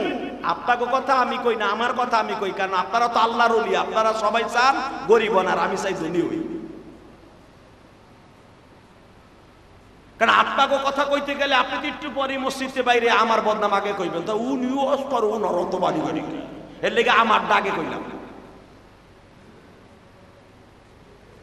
দুনিয়া ভালো করে বুঝবা দোস্ত, আব্দুল ওয়াহেদ যায়েদের মাথার মধ্যে নাই গোলাম আমারে রাত্রে একটা করে স্বর্ণের মুদ্রা দেবে রাত্রের ছুটির বিনিময়ে, তাহলে ও বড় লোক হয় না কে? ও গরিব কে? এইটা মাথায় নাই, ওর মাথায় আইসে রাত্রে ছুটি দেবো, একটা স্বর্ণের মুদ্রা দেবে, আমি আরো বেশি বড় লোক। হ্যাঁ, তোরই তো আমার দরকার। চোখের পানি এখন ছেড়ে দিবা। আব্দুল ওয়াহেদ সাহেব আল্লাহর কুতুব, দুনিয়ার পিছনে পড়ে আখিরাতের কথা ভুলে গেছে। প্রতিদিন ইশারের নামাজের পরে এই গোলাম আব্দুল্লাহ মালিকের কাছ থেকে ছুটি নিয়ে ও বাজার নির্জন কুঠিরে বয়া, কবরস্থানের পাশে বয়া, যদি আপনার ইমানকে তাজা করতে চান বেশি বেশি কবরস্থানে যাবেন। মা বাবার কবর জিয়ারত করতে গেলেই দেখবেন কবরের কথা বেশি মনে হয়ে যায়। এই জন্য আমার নবী সকাল বিকাল 2 বার জান্নাতুল বাকি কবরস্থানে যাইতো। বাবা এখনো পর্যন্ত হাজীদের জন্য সকাল বিকাল 2 বেলা জান্নাতুল বাকি কবরস্থান খুলে দেয়া হয়। যেই কবরের মধ্যে ঘুমিয়ে আছে মা ফাতেমা, যেই কবরস্থানে ঘুমিয়ে আছে নবীর কলিজার টুকরার নাতি হাসান, যেই কবরস্থানে ঘুমিয়ে আছে নবীর 9 জন বিবি, আল্লাহু আকবার জোরে বলো। যেই কবরস্থানে ঘুমিয়ে আছে আমার নবীর মা হালিমা সাদিয়া, যেই কবরে ঘুমিয়ে আছে আমার নবী কলিজার টুকরা বাবা জামাতা হযরত ওসমান গনি, যেই কবরে ঘুমিয়ে আছে ইমাম মালিক, এই কবরস্থান আমার নবী 2 বার যাইতেন, সকাল বিকাল 2 বার। কবরের কাছে যাইয়া বলতেন, কবরওয়ালা রে তোমরা তো কত আরামে আছো, ফ্যামিলির টেনশন নাই, ছেলে মেয়ের টেনশন নাই, গাড়ি বাড়ি করার টেনশন নাই, বৃষ্টি বাদলা হইলেও কোনো অসুবিধা নাই, তোমরা তো চিন্তা মুক্ত হইয়া ঘুমায় রইছো। আমাদেরকে যারা রাইখা গেছো আমাদের কত টেনশন মাথায়। যদি আমি চাকরির ডিউটি ঠিক মতো না করি ওসি সাহেব বেজার হবে, ওসি সাহেব বাজে, এসপি সাহেব সার্কেল এসপি বেজার হবে, সার্কেল এসপি মনে মনে ভাবে ডিসি সাহেব বেজার হবে, অবাজান ডিসি সাহেব মনে মনে ভাবে প্রধান উপদেষ্টার একজন বেজার হবে। ডিউটির চিন্তা কত কাজের চিন্তা, আর কবরওয়ালাদের কোনো চিন্তা নাই, ভালো হোক আর খারাপ হোক তারা তো একটা চিন্তা লই এই কবরে পড়ে রয়েছে। এই গোলাম আব্দুল্লাহ প্রতিদিন কবরস্থানের পাশে যাইয়া কাঁদত। সবাই মালিকের কাছে তোহমাত দিল, এই মিয়া তোমার গোলাম কি করে জানো কি? ও কবরস্থানের যাদেরকে নতুন কবর দেয় ওগো কাফন চুরি করে বেইসা এরপরে তোমারে মনে হয় উপঢৌকন দেয়। ও কবরস্থানে কাফন চুরি করে, তাহলে সারা রাত কবরস্থানে কি করে? ও মালিকের কাছে যখন গোলামের নালিশ গেল, আমার দারোয়ানের, আমার বাড়ির দারোয়ানের কথা যদি আরেক বাড়ির দারোয়ান আরেক বাড়ির মালিক বলে আপনার দারোয়ান চোর, এ অমুকটা চুরি করে, আমার বাড়ি অমুকটা চুরি করছে, আমার মাইন্ডে লাগবে কি লাগবে না? আমি তার পিছনে গোয়েন্দা লাগাবো না? বাজান রে ঠিক আব্দুল ওয়াহেদ জায়েদ বলে ঠিকই তো, ইশারের নামাজের থেকে নিয়ে ফজর পর্যন্ত কি করে আমার দেখার বিষয়। আব্দুল ওয়াহেদ জায়েদ মহিলাদের বোরকা পরিয়া গোলাম যখন ইশারের নামাজ পড়ে রওনা দিছে ছদ্মবেশে বাবা পিছনে পিছনে যাচ্ছে, পাহাড়ের কোল ঘেসে ঘেসে ঘেসে ঘেসে, কারণ দিল্লির মসনদে এখনো পর্যন্ত দিল্লির আশেপাশে হাজার হাজার পাহাড় আছে। এ বাজান দিল্লি আমি গুনাহগার বহুতবার, নিজামউদ্দিন আমি নিজে অনেক সফর করছি। আপনি নিজামউদ্দিন থেকে মুঈনুদ্দিন চিশতি রাহমাতুল্লাহ আলাইহি কবরে যাবেন, শত শত কিলোমিটার পাবেন, কোনো বাড়িঘর নাই, শুধু মরুভূমি আর মরুভূমি। কথা কন না কেন? সত্য বলছি না মিথ্যা বলছি? এখনো পর্যন্ত আব্দুল ওয়াহেদ ইবনে জায়েদ গোলামের পিছনে পিছনে ছদ্মবেশে যায়, দেখে ঠিকই কবরস্থানের পাশে যায় নামাজ বিছাইয়া আল্লাহু আকবার বলে নামাজে দাঁড়ায় গেছে। আরো জোরে, আরো জোরে। নামাজে দাঁড়ায় গেছে। আব্দুল ওয়াহিদ ইবনে যায়েদ আল্লাহর ওলি, কারণ তখনও সে ওলি না, দুনিয়ামুখী। পিছনে দাঁড়ায় দাঁড়ায় ছদ্মবেশে কবরস্থানের পিছনে দাঁড়ায় ভয়ও লাগে, আবার চিন্তা করে গোলাম তো আমার কাছে আছে, যদি কোনো কিছু জিন বুদ্ধি পরে ডাক দিন, কেন আমার দেখতে হবে ঠিকই কবরস্থান কবর খনন করে কাফনের কাপড় চুরি করে কিনা। এ ভাইজান, ওলিদের কথা যে কোরআনে আসছে, দেখো ওলি কারে কয়। আব্দুল ওয়াহিদ ইবনে যায়েদ ছদ্মবেশে বসে আছে, ঠিক ফজরের আজানের আধা ঘন্টা আগে আমার দিকে তাকান, এখন চোখের পানি ফেলবেন। কে বলছে ভাইজান আপনি গরিব, আল্লাহ আপনার সম্পদ দিবে না? কে বলছে? একটা গোলাম হাত তুলছে,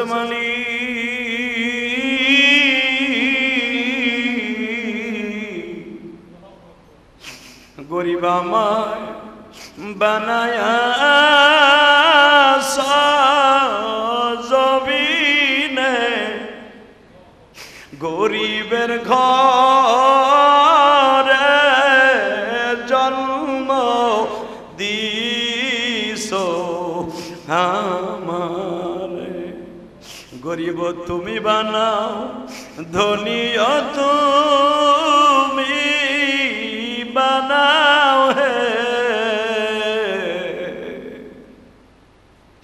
পেটের নাইগা চাকরি করি দুনিয়ায় মালিক, আল্লাহ তুমি আমার একজন মালিক,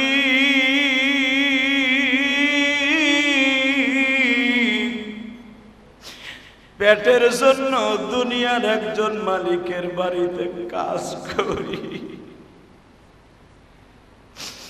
যদি তুমি আমারে বড় লোক বানাইতা, দুনিয়ার পুরা সময়টা রাত আর দিনের মিলিয়ে তোমার কুদরতি পায়ে সিজদা দিতে পারতাম। নামাজ পড়তে গেলে মালিকের কাছে বইলা যাইতে হয়, জুমার নামাজটা পড়তে গেল মালিকের কাছে বইলা যাইতে হয়। যদি আমারে গরিব বানাইতা, ধনী বানাইতা, কারো কাছে পড়া লাগতো না, যখন খুশি তখন যায় নামাজ বিছায়া নামাজে দাঁড়ায় যাইতে পারতাম। কিন্তু তোমারে সেজদা দেওয়ার জন্য আমার একটা কাজ করতে হয়। ইশারের পর থেকে ফজর পর্যন্ত মালিকের স্বর্ণ মুদ্রা না দিলে আমারে ছুটি দেয় না। আমি স্বর্ণ মুদ্রা কই পামু?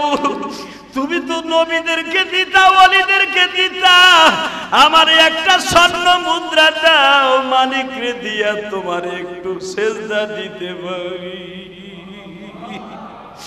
যখন আব্দুল ওয়াহিদ যায়েদ ইবনে দেখতাছে আমার গোলাম কি জানো চাইলো, মালিক তুমি আমার স্বর্ণে মুদ্রা দাও। আরে আমি কোন মানুষ দেখলাম না কবরস্থান থেকে আইয়া স্বর্ণের টাকা তার হাতে দিল। আহারে একটু পরে মোনাজা শেষ হইতে না হইতেই দেখি হাতের মধ্যে স্বর্ণটা কে যেন দিয়ে চলিয়ে গেল। কোন মানুষ আমি দেখলাম না, স্বর্ণের মুদ্রাটা হাতের মধ্যে লইয়া রওনা দিল। আমিও তার পিছনে পিছনে রওনা দিলাম গো। সকালবেলা যখন স্বর্ণের টাকাটা আমারে দিয়ে মালিক এই যে নেন, আজকেও কিন্তু আবার যামু। আমি একটা টান দিয়ে বললাম, আব্দুল্লাহ রে একটা সত্য কথা করে বাবা, তুই হাত তুইলা কোন মালিকের কাছ থেকে টাকা আনলি স্বর্ণের আমার একটু বুঝাইয়া কও। গোলাম বলে আপনি কেমনে জানলেন আমি মালিকের কাছ থেকে স্বর্ণ মুদ্রা আনি? বলে আমি চোখ দিয়ে দেখছি, তোরে সবাই কাফন চোর কয়, কিন্তু বাবা তুই একটা কথা বল, কোন মালিকের সাথে তোর প্রেম আছে? আব্দুল্লাহ কান্দে আর কয়, মালিক রা বাদশাহ জুরমে মারা দারগুজার। আল্লাহু আকবার জোরে বলো। মা গুনাহগারে মে তু আমরজেগা, তুনে কোন तूने को कारियो महबत कर दाए हम करीने नफ्स शैतान मंदाए এইভাবে তুই কিভাবে কেঁদে কেঁদে কোন বাদশার কাছে যখন চাইলি বাদশাহ জুরমে মারা দার গুজার মা গুনাহগারে মে তু আমরজেগার তুই কিভাবে বললি বাদশাহ জুরমে মারা দার গুজার আল্লাহ তুমি আমার মালিক বাদশাহ দুনিয়ার এই মালিকের কারণে তোমার ইবাদত ঠিক মতো করতে পারি না তুই কারে মালিক মালিক বাদশা কইয়া ডাকলি আব্দুল্লাহ বলে ও মালিক তুমি তো দুনিয়ার মালিক আখিরাতের মালিক না এই সারা দুনিয়ার মালিক যিনি তার কাছে চাইছি সে আমার টাকার ব্যবস্থা কইরা দিছে আব্দুল্লাহ যায়েদ বলতাছে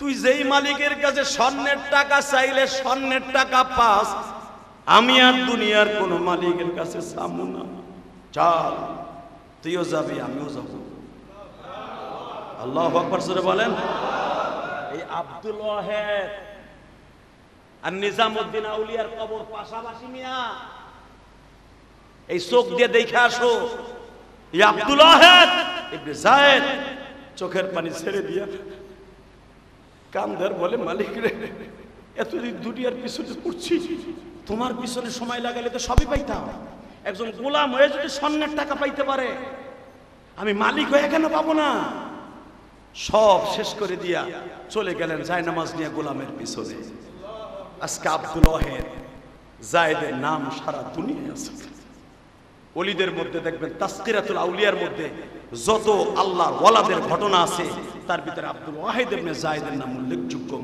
এই নিজামউদ্দিন আউলিয়ার মধ্যে মুঈনুদ্দিন চিশতির মতো একজন বুজুর্গ কোন আল্লাহু আকবার ভাইজান আমি বলবো না দুনিয়া লাগবে না ওই দুনিয়া চাই না যেই দুনিয়ার কারণে আমার জাহান্নামে যেতে হয় আল্লাহ আমাদের সবাইকে হেফাজত করুন দুনিয়া চাওয়ার সাথে সাথে আল্লাহকে চাওয়ার দরকার আছে না নাই দরকার আছে যারা এই বৃষ্টির মধ্যে এখনো বৃষ্টি পড়তেছে এই বৃষ্টির মধ্যেও জুমার নামাজ পড়তে আসছেন অবশ্যই আপনারা আল্লাহকে ভালোবাসেন ইনশাআল্লাহ যারা আল্লাহকে ভালোবাসেন কসম খোদার আল্লাহ তাদেরকে ভালোবাসবে আর আল্লাহ যাদেরকে ভালোবাসবে তাদের দুনিয়াও শান্তি আখিরাতেও শান্তি কথা বলেন না কেন মনে রাখবেন যারা দুনিয়া দুনিয়া করতে করতে দুনিয়ার পিছনেই পড়ে দুনিয়া কামাই করছে ওরা আখিরাতে কিচ্ছু পাবে না আর যারা দুনিয়া দুনিয়া করবে আখিরাতকে সামনে নিয়ে ওরা দুনিয়াও পাবে আখিরাতও পাবে আর দুনিয়ার দ্বারা আখিরাতের রাস্তাকে স্বাবলম্বী করবে তা না হলে আমি দেখাই দিই আমারে দিয়া যদি আল্লাহ আমারে টাকা না দিতেন এই কোটি কোটি টাকা খরচ করে মসজিদ বানাইতে পারতাম কথা আসতে গেলে কিন্তু বোবো হয়ে মরবা এই আমি বানাইতে পারতাম এই জায়গা কিনতে মনির হাজির কাছ থেকে সাহস পাইতাম এই জায়গা কিনতে মনির হাজির কাছে যখন প্রথম গেলাম আপনারা জানেন ইতিহাস সে প্রথম আমারে বললেন আপনি জায়গা কিনবেন মসজিদ বানান না অন্য কিছু বানান আমার দেখার বিষয় না আমি ভাবছিলাম মসজিদের কথা বলে বেটা কিছু কম নিব আপনি মসজিদ বানান না অন্য কিছু বানান আমার দেখার বিষয় না টাকা দিবেন জায়গা নেবেন আপনি যা খুশি তাই বানান না আলহামদুলিল্লাহ আমিও চ্যালেঞ্জ করলাম যে আমি কিনবো ইনশাআল্লাহ কিনে নিয়ে আসলাম আলহামদুলিল্লাহ বলেন 1,25,00,000 টাকা দিয়ে কিনে নিয়ে আসলাম এক সপ্তাহের ভিতর দলিল করে 2 মাস পরে কাজ ধরলাম কি মসজিদ দুই তলা সুন্দর হয় নাই কথা বলেন না কেন যদি আমার ব্যাংকে টাকা না থাকতো আমি কি জিদ কইরা আল্লাহর ঘর করতে পারতাম সম্ভব হইতো তার কথার চ্যালেঞ্জ করে সম্ভব হইতো আরে দূর মসজিদ আশেপাশে আছে আমি তো এক মসজিদের খতিব আমি কি লেগে মসজিদ করতে যাব এলাকায় তার নিজের পলর সে নিজে মসজিদ বানান আমি বানাবো কেন যদি আল্লাহ আমাকে সম্পদ না দিতেন আমি কোনোদিনও পারতাম না সাহসী পাইতাম না আর আপনারা মসজিদে কয় টাকা দান করেন এই যে ইমামের বেতন খাদেমের বেতন আরে মেয়ে আমি তো খতিবগিরি করি 1 বছরের পরে হয়ে গেল 1 চাইরে না পয়সাও তো আমি মসজিদ থেকে নেই না আলহামদুলিল্লাহ বলে ওই জিজ্ঞেস করেন ওই টাকা তো আবু বকর গনে আবু বকর হুজুরের কাছে থাকে আমি জানিও না যে কয় টাকা উঠছে বাক্সে মাগনা আপনাকে মাগনা ওয়াজ শোনাই এই ওয়াজটা যদি মাঠে করতাম 1 লাখ টাকা বিজি 1 লাখ টাকা আমাকে ধর্ম ব্যবসায়ী কস এই ধর্ম ব্যবসায় দিয়া তারাও জান্নাতের ব্যবসা করবে, আমরাও জান্নাতের ব্যবসা করি, আলহামদুলিল্লাহ বলেন। এই জন্য আমরা 100% ধর্ম ব্যবসায়ী, আমরা দুনিয়া ব্যবসায়ী না। গাঞ্জার ব্যবসা আমরা করি না, সুদ ঘুষের ব্যবসা করি না, মদের ব্যবসা আমরা করি না, ঘুষের ব্যবসা আমরা করি না, সুদের ব্যবসা করি না। আমরা আল্লাহর ব্যবসা করি, কোরআন হাদিসের ব্যবসা করি, আর আমরা এটা কিয়ামত পর্যন্ত করে যাব। এতে তোরা আমাদের ধর্ম ব্যবসায়ী করলে কোনো অসুবিধা নেই। আল্লাহ আমাদের সবাইকে বুঝে আমল করার তৌফিক দান করুন। তাহলে বাজান, দুনিয়া কামাইয়ের পাশাপাশি আখেরাত কিছু করার দরকার আছে না নাই? একটু জোরে কর না, আছে না নাই? যদি থাইকে থাকে, আপনাকে বাড়ি গাড়িতে সবাই আছে এই এলাকায়। গত সপ্তাহে যা উঠছে মসজিদে, ওইতে মসজিদের কারেন্ট বিল হইব না। বেতন তো আমি নেই না, ইমাম মুয়াজ্জিন কারেন্ট বিল এগুলো দরকার আছে না নাই? এটাও যদি আপনারা না দেন, আল্লাহর কাছে জবাব দিবেন কি? আপনাদের কাছে আমি হাত পাতলাম, আজকে মুসল্লি কম, আল্লাহর কোন ওলি আসেননি, আজকে পকেট থেকে নিজের দিয়ে বাইর করে 1000 টাকা দিবেন, 1000 টাকা নগদ, মা দুঃখিনীর নামে, বাবার নামে দেন তো, কে দিবেন? 1000 টাকা। 1000 টাকা কে দিবেন বলেন? 1000 টাকা কে দেওয়ার মতো আছেন বলেন? আসেন? আসেন কোন আল্লাহর বান্দা, হুজুর আমি 1000 টাকা দিব নগদ আমার মা দুঃখিনীর নামে? আলহামদুলিল্লাহ বলেন। এই লোকটার ঋণ আমি কোনোদিন শোধ করতে পারবো না, আলহামদুলিল্লাহ বলেন। যদি বলেন ঋণ কি, হে কে এর কাছে কি আপনি টাকা থুইছিলেন হেন থেকে? না, এই ঋণের অর্থ আমি যতবার তার কাছে চাইছি সে আমারে দিছে, আলহামদুলিল্লাহ বলেন। মারহাবা বলতে পারলেন না? এই লোকটা কিন্তু আমার মসজিদের দোতলার গেট লাগার জন্য কত খরচ গেছে? হ্যাঁ, প্রায় 40,000 টাকা ফিডিং দিয়া 40,000 টাকা, অর্ধেক টাকা সে দিছে, আলহামদুলিল্লাহ বলতে পারলেন না? তা 40,000 টাকা যদি অর্ধেক দেয়, এই লোকটা বেশি বড় ইনকাম করে না, সাধারণ ইনকাম করেওয়ালা, সাধারণ একজন ব্যবসায়ী রাস্তায়। তাহলে জান্নাত তারে দিবে না, তুমি আর তোমার বাপের জান্নাত দিবে, তাই বাবু? ছেলে মেয়ের জন্য লাখ লাখ টাকা খরচ করো বছরে, আর আল্লাহর জন্য মাসে অথবা বছরে 10-15 হাজার টাকা দান করবা, তা পারবা না। আমরা চেহারা দেখলে ঠিক পাই কোন বিলেটা ইন্দুর মারে, আর মোজ দেখলেই ঠিক পাওয়া যায়। বছরে কয় টাকা দান করো এটা জানা আছে আমাদের। আর কে দিবেন 1000 টাকা? আলহামদুলিল্লাহ বলেন তো, আছেন কেউ 1000 টাকা দেওয়ার মতো? আপনার ব্যবসা বরকত হবে। আছেন আর কেউ দিবেন? এখন না দেন আগামী জুমায় দিবেন, এখন না দেন কোন আগামী জুমায় দিব ইনশাআল্লাহ। আছেন? মারহাবা বলেন। একজন, দুইজন, আর কে দিবেন 1000 টাকা আগামী জুমায়? আলহামদুলিল্লাহ বলেন। আলহামদুলিল্লাহ বলেন না? আল্লাহ তুমি এই হাতগুলোকে কবুল করো, এদেরকে কোটি কোটি টাকার মালিক বানায় দিও। 500 টাকা কে দিবেন নগদ? দেন 500 টাকা দেন তো। 500 টাকা কে দিবেন? হুজুর আমি 500 টাকা দিব আমার মায়ের জন্য, বাবার জন্য। বলেন 500 টাকা নগদ। আজকে 500 টাকা দেওয়ার মতো কেউ নাই? 500 টাকা দিবেন কেউ? দেন, এখন দিবেন। আল্লাহ এই টাকাটা কবুল করো, জোরে কোন আমিন। আল্লাহ তার বাবা মারে মাফ করে দিও, আল্লাহ তার সন্তানগুলোকে আমার সাথে বড় আলেম বানায় দিও, তার ব্যবসায় বরকত দিয়া দুনিয়া আখিরাতের কামিয়াবি দান করেন, ওই গোলামের মতো জান্নাত নসিব করে, জোরে কোন আমিন। এখানে যারা আছেন আমি মনে করি এখন সবাই দিদার সুযোগ হবে। আমি যে হাজি বলে গেলাম, উমরা করে আসছে 40 দিন এখনো হয় নাই। আরে বাংলাদেশের বাইরে মসজিদগুলো যদি কালেকশন করত, দান নিত, মসজিদের বাক্স থাকতো, কসম আল্লাহ। এই যে মালয়েশিয়া, সিঙ্গাপুর, সৌদি আরব, তারপরে ইন্দোনেশিয়া দেখে তো আসলাম, থাইল্যান্ডে দেখে আসলাম, যদি মসজিদের একটা বাক্স থাকতো, বাহিরের মসজিদগুলো স্বর্ণ দিয়ে বানাইতে পারত। কথা বলে না কেন?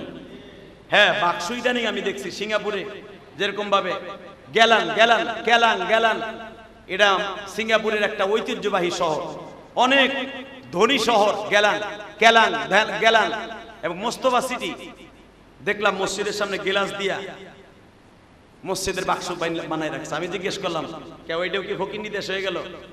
মন্দিরের সামনে কোনো বাক্স নাই, মসজিদের সামনে বাক্স। বলে হুজুর, এইটা যদি এই দেশের সরকার দেখে, এই মসজিদ বন্ধ করে দেবে। এটা আমরা দিছি কিনলে গা, মাঝে মাঝে লাগাই, মাঝে মাঝে উঠাই ফেলাই। কারণ এটার ভিতরে যে টাকাটুকু পড়ে, এই টাকা ইমাম মুয়াজ্জিনের কারেন্ট বিলের জন্য না। কারণ ইমাম মুয়াজ্জিন, খাদেমের বেতন, কারেন্ট বিলের বেতন সরকার দেয়, আলহামদুলিল্লাহ বলেন। এইটা কিনলে গা লাগাইছে। মসজিদে অনেক সময় টুকিটাকি তাবলিগ জামাত আছে, গরিব মানুষ আসে, তাদেরকে দান দক্ষিণা করার জন্য আমরা এই বাক্সটা বাঙালিরা লাগাই রাখছি। এই দেশের সরকার যদি দেয়, পুলিশ আয়া যেখানে বাক্স আছে কান পট্টি গরম করে লাবো মাইরা শুই না দিলের মধ্যে খুশি হইলেন আলহামদুলিল্লাহ বলতে পারলেন না? এই যে মালয়েশিয়ায় এত বড় বড় মসজিদ দেখছি, ভিআইপি শ্বেত পাথরে রাত্রে জ্বলে এমন পাথরের মসজিদ, সুবহানাল্লাহ বিহামদি। কোনো দান বাক্স নাই, কিচ্ছু নাই, সরকারি বেতন, সরকারি সব। কিন্তু ভাইজান আমাগো এলাকায় তো চাইরা না পয়সাও সরকার দেয় না, বরং ইমাম মুয়াজ্জিনের বিরুদ্ধে এমন মামলা দেয়, ওই মামলার হাজিরা দিতে যাইয়া বেতন যা 6 মাসের পায় ওটা কোডের পিছনেই শেষ। কথা কন না কেন? আল্লাহ যেন আমাদের হেফাজত করে, জোরকানা আমিন, আল্লাহুম্মা আমিন। ربنا ظلمنا أنفسنا وإن لم تغفر لنا وترحمنا لنكونن من الخاسرين اللهم اغفر لنا ولوالدينا رب ارحمهما كما ربياني صغير মালিক তুমি যদি একটু তাকায়া দেখতা কেন আমার মসজিদে একটু জুমার নামাজ দেরি করে পড়ি, অনেক মসজিদের জুমার নামাজ হয়ে যায়, যেন 2টা মানুষ জুমার নামাজে হাজির হতে পারে, এই জন্য একটু দেরি করে জুমার নামাজটা পড়ি। বাংলাদেশে বড় বড় মসজিদে, বড় বড় মাদ্রাসার মসজিদে জুমার নামাজ 2টা 2:30 শেষ হয়, কিন্তু তোমার পাগলগুলি যারা শেষ সময়ে যারা মসজিদে আসে তাদের সব মাফ করে দিও। মুষলধার বৃষ্টির মধ্যে তোমার পাগলগুলি যারা চলে আসছে এদের মধ্যে কার যেন জনম দুঃখিনী মা নাই গো। পৃথিবীতে আমার জানা মতে মায়ের মতো দরদি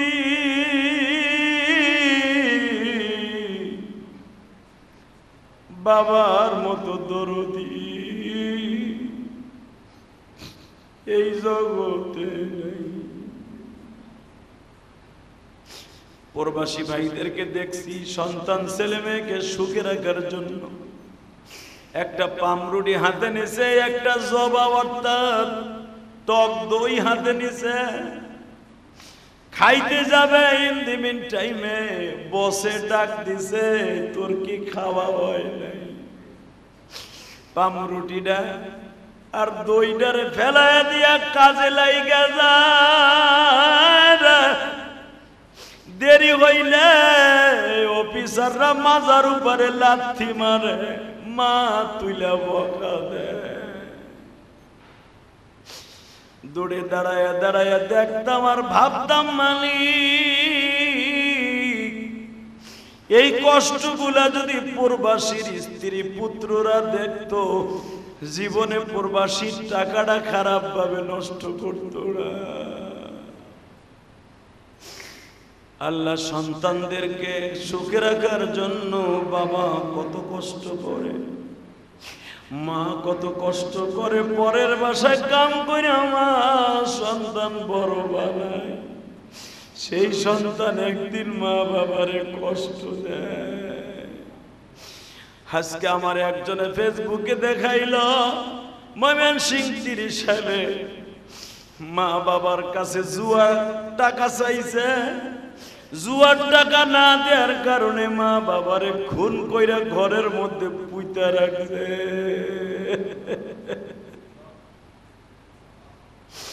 আহারে সন্তান একবারও কি ভাবলি না যেই মা বাবার দিকে একবার গরম নজরে তাকাইলে জাহান্নাম অজীব হয়ে যায়, ওই মা বাবারে তুই খুন করলি, একবারও কি ভাবলি না তুইও একদিন মারা যাবি? প্রশাসনিক ভাবে যদি সাথে সাথে ফাঁসির কোনো আদেশ আইন থাকতো, এই সন্তানদেরকে সাথে সাথে যদি 2 সাইডে 100টারে ফাঁসি দিত, কোনদিন এইভাবে মা বাবার সাথে অকারেন্স করে মা বাবারে হত্যা করতো না। আল্লাহ এমনি করে যে সমস্ত যুবক ভাইরা আছে যাদের বাবা মা নাই তাদেরকে মাফ করে দিও, কবরটা জান্নাতের বাগান বানায় দিও। আল্লাহ আমাদের সবাইকে ব্যবসা বাণিজ্যে বরকত দান করো, হালাল রিজিকের ব্যবস্থা করো। আমার মসজিদে যারা দান করে আল্লাহ তাদের দানগুলো কবুল করেন, তাদের বাবা মাকে মাফ করে দেন, এদের সন্তানগুলোকে কবুল করে নেন, ওই গোলামের মতো আল্লাহ তাদের সবাইকে জান্নাতুল ফেরদাউস নসিব করে দিয়ে। আল্লাহ আমাদের সবাইকে কবুল করে নেন, বেরহমাতিকে আমার।